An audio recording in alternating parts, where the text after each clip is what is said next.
বিভিন্ন রকম রোগের সিমটমের মধ্যে গ্যাসের সমস্যা কিন্তু বাঙালিদের একটু বেশি মাত্রাতেই হয়। ইনফ্যাক্ট এরকম বাঙালি পাওয়া বেশ দুষ্কর, যিনি জীবনে কখনো একটু ভালো মতন গ্যাসের সমস্যায় কাহিল হননি। কিন্তু এই যে গ্যাসের সমস্যা, তার মধ্যে অনেক ক্ষেত্রেই যেটা হয়, খুব ইম্পর্ট্যান্ট হার্টের সিমটম আমরা মিস করি, যার ফলস্বরূপ হার্টের রোগ ধরতে বা চিকিৎসা শুরু করতে আমাদের অনেকটা দেরি হয়ে যায় এবং অ্যাজ এ রেজাল্ট হার্টে কিছু পার্মানেন্ট ড্যামেজ কিন্তু হওয়ার সম্ভাবনা থাকে। আমি ডক্টর অরিন্দম পান্ডে, আমি একজন হৃদরোগ বিশেষজ্ঞ। আজ আলোচনা করব আপনি সহজে কিভাবে হার্টের সমস্যা বা হার্টের ব্যথা এবং গ্যাসের সমস্যা বা গ্যাসের ব্যথার থেকে ডিফারেন্সিয়েট করতে পারবেন, বুঝবেন কি করে কোন সমস্যাটা অ্যাকচুয়ালি হার্টের প্রবলেম ইন্ডিকেট করছে, কোন সমস্যাটা আপনার গ্যাসের প্রবলেম ইন্ডিকেট করছে। তাহলে সেটা বলার আগে একটু জেনে নিই যে হার্টের সমস্যা বলতে আমরা কি বুঝি এবং গ্যাসের সমস্যাই বা কোন কোন রোগ থেকে তৈরি হয়। তাহলে হার্টের সমস্যা জেনারেলি দু ধরনের হয়, একটা অ্যানজাইনা বা স্টেবল অ্যানজাইনা, যেটা জেনারেলি খুব একটা এমার্জেন্সি সিচুয়েশন নয়।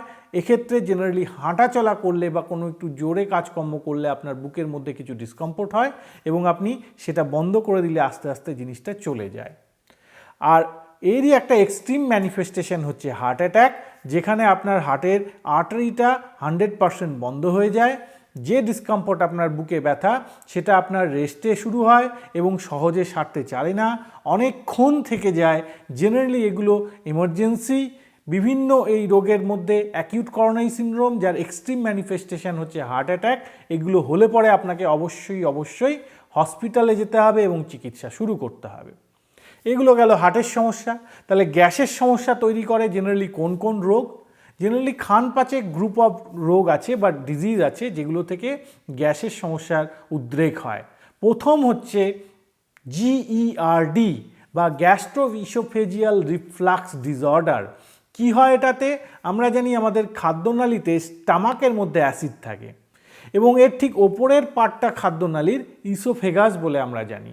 এই দুটো জায়গার মধ্যে একটা ভাল্ব থাকে, সেই ভাল্ব দিয়ে দুটো আলাদা হয়ে থাকে, অর্থাৎ গ্যাস্ট্রিক কন্টেন্ট যেটা কিনা অ্যাসিডিক, সেটা ইসোফেগাসের মধ্যে আসার কথা নয় এই ভাল্ব থাকার জন্য। এখন এই ভাল্বে যদি কোনো সমস্যা হয়, অর্থাৎ রিল্যাক্স হয়ে গেল বা ইনকম্পিটেন্ট হয়ে গেল, সেক্ষেত্রে অ্যাসিডিক কন্টেন্ট ইসোফেগাসের মধ্যে আসবে এবং ফলস্বরূপ বিভিন্ন রকম সিমটাম্যাটোলজি তৈরি করবে, যেগুলো কমনলি হার্ট বার্ন হিসাবে জানা যায়। হার্ট বার্ন নাম হলেও এখানে কিন্তু হার্টের কোনো ফল্ট নেই। অ্যাকচুয়ালি অ্যাসিডিক কন্টেন্ট ইসোফেগাসের মধ্যে আসার জন্য আপনার বিভিন্ন রকম বুক জ্বালা, বুকে ব্যথা, গ্যাস, অম্বল, চোয়া ঢাকুর এই ধরনের প্রবলেম হয় এবং অ্যাজ এ হোল এই জিনিসটাকে বলা হয় হার্ট বার্ন। এটা একটা group of disorder. Next group of disorder হচ্ছে অ্যাসিড পেপটিক ডিসঅর্ডার। এর মধ্যে gastric ulcer, duodenal ulcer, gastritis, গোটা জিনিসগুলোই চলে আসে। নেক্সট যে গ্রুপ অফ ডিসঅর্ডার থেকে গ্যাস খুব কমনলি হয়, সেটা হচ্ছে gall bladder disease. Commonest example হচ্ছে গল স্টোন অথবা সিমিলার সিচুয়েশন, যা কিনা ভেরি আনকমন নয়, বেশ কমন। এগুলো থেকে গ্যাসের সমস্যা হওয়াটা কিন্তু খুব স্বাভাবিক। কিছু কিছু রেয়ার জিনিস থেকে গ্যাসের সমস্যা হতে পারে, particularly pancreatic disorder, either pancreatitis acute বা ক্রনিক, বা প্যানক্রিয়াটিক স্টোন, সেগুলো থেকেও এরকম কিন্তু গ্যাসের সমস্যা হয়। আরেকটা খুব টিপিক্যাল জিনিস আছে যেটাকে বলা হয় ইসোফেজিয়াল স্প্যাজম। এটা খুব মজার, কারণ এই যে ইসোফেজিয়াল স্প্যাজম, এটাতে কি হয়, ইসোফেগাসের মধ্যে স্মুথ মাসেলগুলো হঠাৎ করে সংকুচিত হয়ে যায়। তার ফলস্বরূপ ম্যানিফেস্টেশন এমন হয় যেন সত্যি সত্যি লোকটার হার্ট অ্যাটাক হয়ে গেছে। এবং আরও কনফিউজিং ব্যাপার, আমরা কমনলি সরবিট্রেট বলে যে বড়িটি হার্টের ব্যথা বা বুকের অ্যানজাইনা কমানোর জন্য জিভের তলায় ব্যবহার করি, সেটি দিলে কখনো কখনো ইসোফেজিয়াল স্প্যাজম কিন্তু রিলিজ হয়ে যেতে পারে এবং তার ডিসকমফোর্টটা কমে যেতে পারে। কিন্তু তার মানে এটাও বেশ একটা কনফিউশন তৈরি করার মতন ডিসঅর্ডার।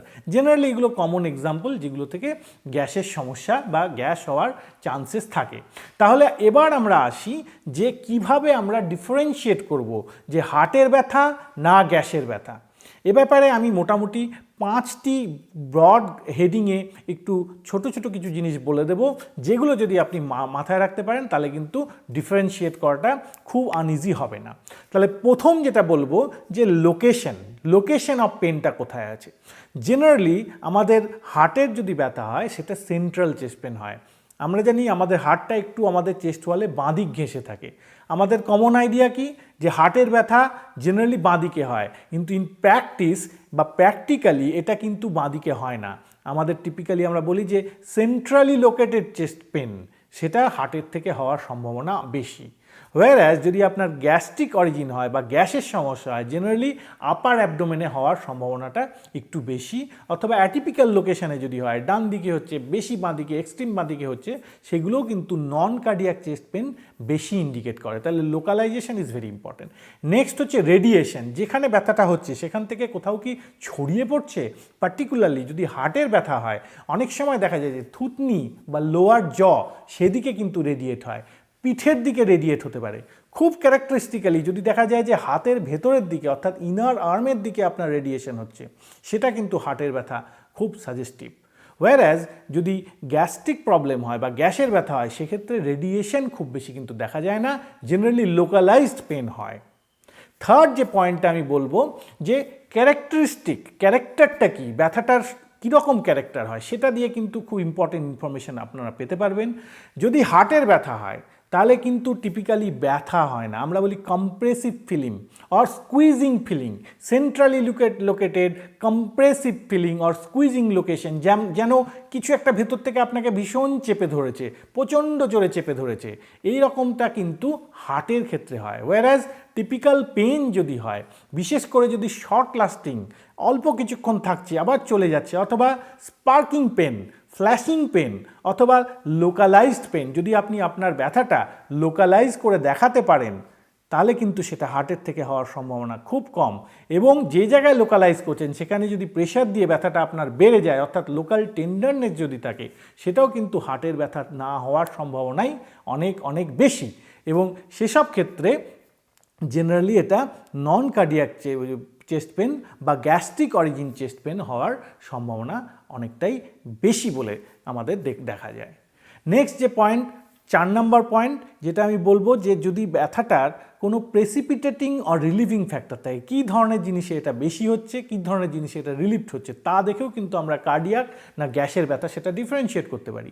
জেনারেলি হার্টের ব্যথা হলে পরে আপনি যখনই এক্সারশন করবেন, অর্থাৎ হেঁটে চলে বেড়াবেন অথবা সিঁড়ি দিয়ে তাড়াতাড়ি উঠতে যাবেন, বিশেষ করে ভারী কিছু জিনিস নিয়ে যদি আপনি উঠতে যান, তাতে যদি আপনার ব্যথাটা বেড়ে যায়, সেটা কিন্তু হার্টের ব্যথা ইন্ডিকেট করে। আর সঙ্গে সঙ্গে যদি আপনি একটু বসে পড়েন বা রেস্ট নেন, তাতে যদি ব্যথাটা আস্তে আস্তে ডিসঅ্যাপিয়ার করে যায়, সেটাও হার্টের ব্যথা ইন্ডিকেট করে, অর্থাৎ প্রেসিপিটেটিং অ্যান্ড রিলিভিং ফ্যাক্টর। অনেক সময় সরবিটেড বডি অনেকের বাড়িতে থাকে, জিভের তলায় দিয়ে যদি দেখা যায় যে আপনার ডিসকমফোর্টটা রিলিজ হচ্ছে, সেটা কিন্তু হার্টের দিকেই ইন্ডিকেশন দেয়। ওয়ারাজ যদি দেখা যায় যে আপনার যে বুকে ব্যথাটা হচ্ছে সেটা ডিপ রেসপিরেশনে বেড়ে যাচ্ছে, বা হাঁচি কাশি দিলে পরে বাড়ছে, অথবা আপনার বডি মুভমেন্টের সঙ্গে বেড়ে যাচ্ছে, এটা কিন্তু নন কার্ডিয়াক বা গ্যাসের ব্যথা হওয়ার সম্ভাবনা বেশি। সিমিলারলি যদি দেখা যায় যে আপনি বেন্ডিং ফরওয়ার্ড, সামনের দিকে ঝুঁকছেন, তাতে ব্যথাটা কমে যাচ্ছে, এটাও কিন্তু গ্যাস্ট্রিক অরিজিন চেস্ট পেনের দিকে ইন্ডিকেট করে, বিশেষ করে অ্যাসিড কন্টেন্ট স্টামাকের মধ্যে পজিশন চেঞ্জ করার জন্য, অথবা অনেক সময় প্যাঙ্ক্রিয়াটিক চেস্ট পেন, যেটা পেন প্যাঙ্ক্রিয়াটিক ডিসকমফোর্ট, সেটাও এরকম স্টুপিং ফরওয়ার্ড করলে পরে প্যাঙ্ক্রিয়াসের লোকেশন সরে যাওয়ার জন্য এরকম একটু রিলিফ দিতে পারে। এরকম ক্যারেক্টার যদি আপনার ব্যথা থাকে বা রিলিভিং ফ্যাক্টর থাকে, সেটা কিন্তু নন কার্ডিয়াক বা গ্যাস্ট্রিক অরিজিন ডিসকমফোর্টের দিকে পয়েন্ট আউট করে। পঞ্চম এবং শেষ যে ডিফারেন্সিয়েটিং পয়েন্ট আমি আপনাদের বলবো, সেটা হচ্ছে এই যে ডিসকমফোর্টগুলো, চেস্ট ডিসকমফোর্ট হচ্ছে, এর অ্যাসোসিয়েটেড কী কী ফিচার্স আছে, সেগুলো দেখেও আমরা হার্টের না গ্যাসের সমস্যা সেটা ডিফারেন্সিয়েট করতে পারি। যদি দেখা গেল যে ডিসকমফোর্টটা আপনার হচ্ছে, তার সঙ্গে লাইট হেডেডনেস হচ্ছে, অর্থাৎ মাথাটা হালকা হয়ে আসছে, অথবা ভীষণ ঘাম দিচ্ছে, সোয়েটিং হচ্ছে, শ্বাসকষ্ট হচ্ছে, অথবা কখনো কখনো দেখা যায় একটু নজিয়া, খুব এক্সট্রিম সিচুয়েশনে ভমিটিং পর্যন্ত হতে পারে, কিছু কিছু হার্ট অ্যাটাকে সেটা হয়, সেটা থাকলে পরে কিন্তু এটা আপনার হার্টের দিকে যাচ্ছে ব্যথাটা। এবং এই যে ফিচারগুলো অ্যাসোসিয়েটেড বললাম, এগুলো যদি থাকে তাহলে এটা একটা স্টেবল নয়, রাদার অ্যাকিউট করোনারি সিনড্রোম বা হার্ট অ্যাটাকের দিকেই কিন্তু এটা ইন্ডিকেট করে।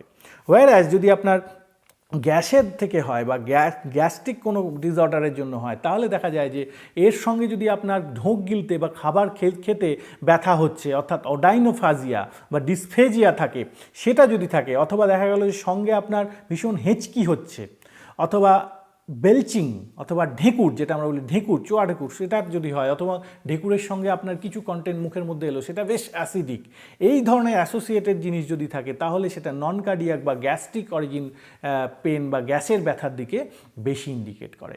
তাহলে এই ছিল খুব ইম্পর্টেন্ট খানপাচেক ডিফারেন্সিয়েটিং পয়েন্ট, যেগুলো দিকে আপনি হার্টের ব্যথা এবং গ্যাসের ব্যথা ডিফারেন্সিয়েট করতে পারবেন। আরেকবার আমি সামারাইজ করি, একটা হচ্ছে লোকেশন বা কোন জায়গায় ব্যথা হচ্ছে, 2 নম্বর হচ্ছে রেডিয়েশন, কোন জায়গায় টিপিক্যালি রেডিয়েট করছে, রেডিয়েট করলে হার্টের ব্যথা হওয়ার সম্ভাবনা বেশি, নন রেডিয়েটিক পেন গ্যাসের হওয়ার সম্ভাবনা বেশি। 3 নাম্বার হচ্ছে ক্যারেক্টার, কী ধরনের ব্যথা, সেটা খুব ইম্পর্টেন্ট। 4 নাম্বার হচ্ছে প্রেসিপিটেটিং অ্যান্ড রিলিভিং ফ্যাক্টর, সেটাও খুব ইম্পর্টেন্ট। এবং 5 নাম্বার হচ্ছে অ্যাসোসিয়েটেড কিছু ফিচার, যেগুলো থেকেও কিন্তু আমরা হার্টের বা গ্যাসের ব্যথা আলাদা করতে পারবো। তো এই যে সিমটমগুলো থেকে কিন্তু আপনি অন্তত 80 to 90% অ্যাকিউরেসি দিয়ে হার্টের ব্যথা এবং গ্যাসের ব্যথা ডিফারেন্সিয়েট করতে পারবেন। 100% ক্ষেত্রে কখনোই করতে পারবেন না, কারণ সব সময় সিমটোম্যাটোলজি বা সায়েন্স মেলে না, দেয়ার আর অলওয়েজ এক্সেপশন। তাহলে কিভাবে আপনি নিশ্চিন্ত হবেন?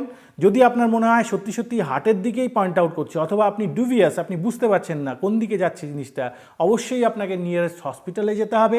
হসপিটালে গিয়ে 2টো টেস্ট জেনারেলি এমার্জেন্সি ডাক্তারবাবুরা করান, একটি হচ্ছে ইসিজি আর একটা হচ্ছে টপটি, একটি কার্ড টেস্ট, যেখানে সামান্য একটু রক্ত নিয়ে একটা পরীক্ষা করা হয়। যদি আপনার ইসিজি নর্মাল থাকে এবং এই টপটি টেস্টটি নেগেটিভ হয়, সেক্ষেত্রে অনেকটাই নিশ্চিন্তের সঙ্গে এটা বলা যায় যে আপনার হার্ট অ্যাটাক হয়নি। হ্যাঁ, হার্টের ছোটোখাটো অন্যান্য প্রবলেম অবশ্যই হতে পারে, কিন্তু সবথেকে খারাপ যে রোগ, সেই হার্ট অ্যাটাক, সেটা কিন্তু আপনার হয়নি, সেটা বলা যায়। তাহলে সেরকম ক্ষেত্রে আপনি এটাকে অতটা গুরুত্ব না দিয়ে পরবর্তীকালে আপনি ওপিডি বা চেম্বারে গিয়ে ডাক্তারবাবুদেরকে দেখিয়ে ফার্দার ইভ্যালুয়েশন করতে পারেন। এবং নন কার্ডিয়াক চেস্ট পেনের দিকে বা গ্যাসের ব্যথার দিকে যদি বেশি যায়, আপনি গ্যাসের ওষুধ খেয়ে একটা ট্রাই দিতেই পারেন। তাহলে এই ছিল আজকের ভিডিও। আশা করি আজকের ভিডিওতে খুব ইম্পর্ট্যান্ট কিছু ইনফরমেশন আপনাদের সঙ্গে শেয়ার করতে পারলাম। আপনাদের কিছু কিছু কনফিউশন যেগুলো ছিল, সেগুলোও দূর করার দিকে কিছুটা হেল্প করতে পারলাম।